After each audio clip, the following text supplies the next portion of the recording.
Hi friends, welcome to my YouTube channel Plants, Pots and Bonsai.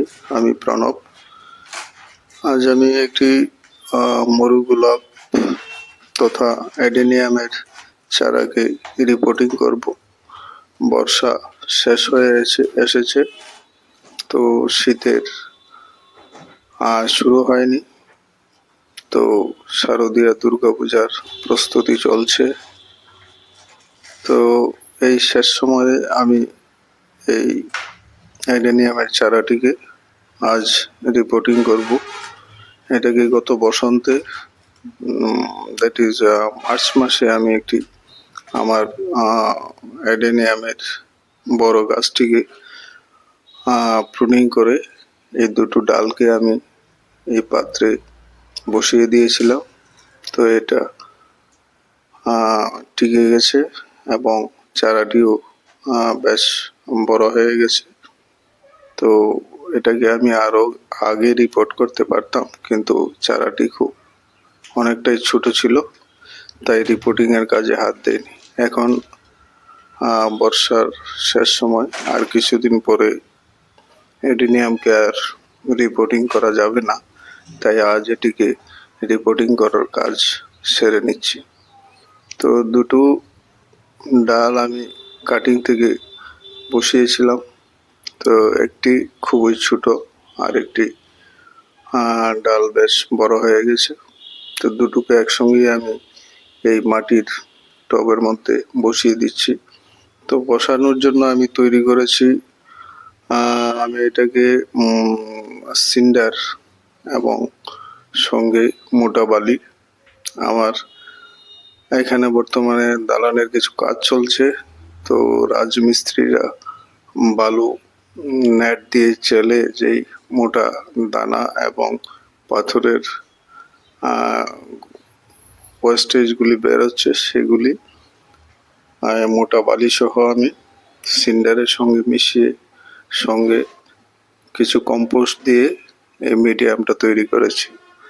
আমাদের এখানে cinder পাওয়া যায় না, তো আমি শহরের কামারশালা থেকে, ওরা কাজের পরে সেগুলিকে ফেলে দেয়, সেগুলি জোগাড় করে এনে হাতুড়ি দিয়ে ছোট ছোট করে ভেঙে নিয়ে তার সঙ্গে মোটা বালি মিশিয়ে এবং কম্পোস্ট মিশিয়ে এই মিডিয়ামটা তৈরি করেছি।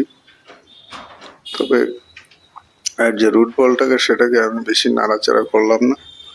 তো দেখুন, আমি সিন্ডার প্রায় 50-60% সিন্ডার, সেই সঙ্গে মোটা বালি যেটা দালানের কাজের জন্য ব্যবহৃত হয় সেটা প্রায় 30% এবং সঙ্গে আমি ভার্মি কম্পোস্ট বাকি দিয়েছি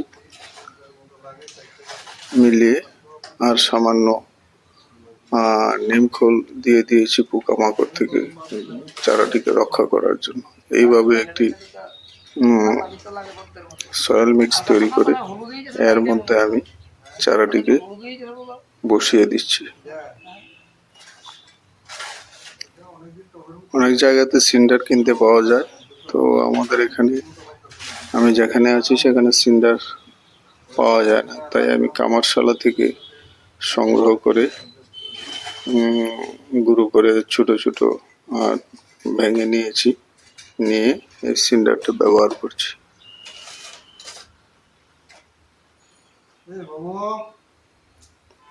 মরু গোলাপ যেহেতু এই গাছগুলি জল খুব একটা পছন্দ করে না, ড্রাই থাকতে ভালোবাসে, সেই জন্য আশা করি সিন্ডার, মোটা বালু এবং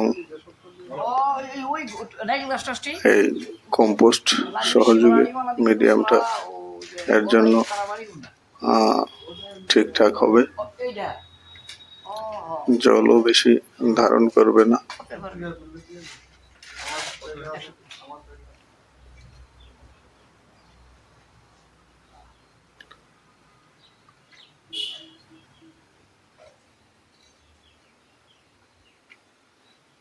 তো আমি দুটো চারাকেই একটি 12 ইঞ্চি টবের মধ্যে বসিয়ে দিলাম।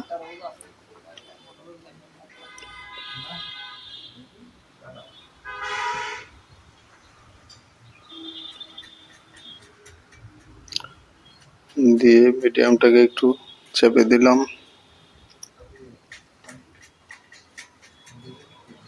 আপাতত এর মধ্যে আর কোনো অন্য কোনো সার আমি ব্যবহার করছি না।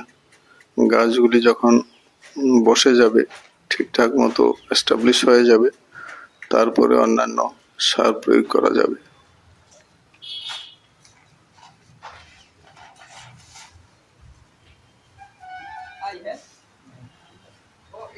এই যে সিন্টারের দানাগুলো ঠিক এই আকারের এমন ছোট ছোট করে আমি ভেঙে নিয়েছি।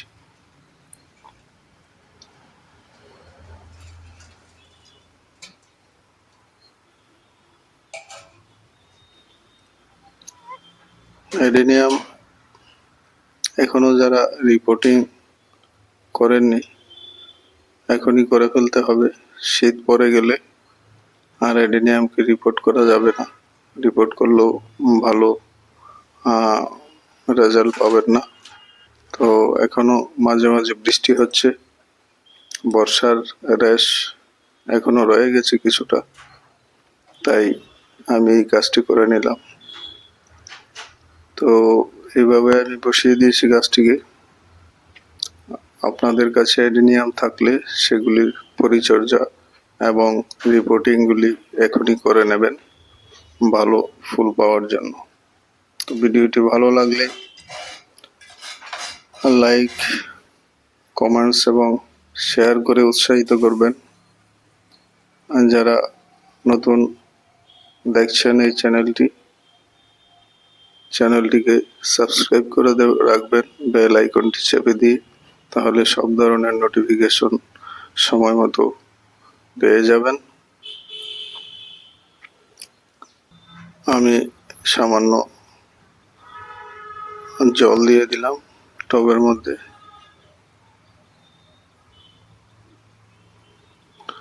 যেহেতু বর্ষাকাল, প্রয়োজনে হলে সামান্য ফাঙ্গিসাইড বা সাফ ফাঙ্গিসাইডের একটু জলে গুলে গাছের গোড়াতে দিয়ে দিতে পারেন, তাহলে কোনো ধরনের ফাঙ্গাল আক্রমণের সম্ভাবনা থাকবে না। আজ এখানেই শেষ করছি। সবাই খুব ভালো থাকবেন, আবার দেখা হবে।